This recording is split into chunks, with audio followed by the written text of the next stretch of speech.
edhe disa ditë ndahen nga finalja e madhe e Ferma VIP 3. Ky edicioni i tretë, ndryshe nga edicionet e kaluara, ka zgjatur më pak ditë. Të hëna do të zgjidhet edhe fituesi i këtij sezoni. Që nga dita e parë e hyrjes në Ferm, Mimoza Ahmeti fitoi zemrat e publikut dhe u zgjodhi dhe finalistja e parë. Në finale do të shkojnë 5 fermer. Finalisti i dytë do të zgjidhet mes Bujakës, Elvisit dhe Ilirit. Në sondazhin e zona VIP me pyetjen "Zgjidhe finalistin e dytë të Ferma VIP", ku kanë votuar me 21.000 votues, rezultatet janë këto. Në vendin e tretë, si më pak të votuari, renditet Iliri me 10% të votave. Në vendin e dytë, renditet Elvisi me 42% të votave.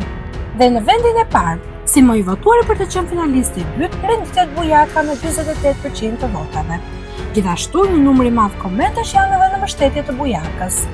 Sipas këtij sondazhi, finalisti i dytë duhet të jetë Bujaka. Por siç dihet, është produksioni ai që vendos kush do të shkojë në finale, madje edhe kush do të fitojë. Edhe gjatë këtij edicioni kemi parë se produksioni e ka mbështetur shpesh Ilirin, dhe pse ai ka ofenduar shpesh banorët, sidomos mozën, dhe e tij nuk kanë marrë asnjëherë masa. Po jo, kush mendon se duhet të jetë finalisti i dytë? Për informacionet e minutës së fundit, bëni subscribe kanalit Zona VIP.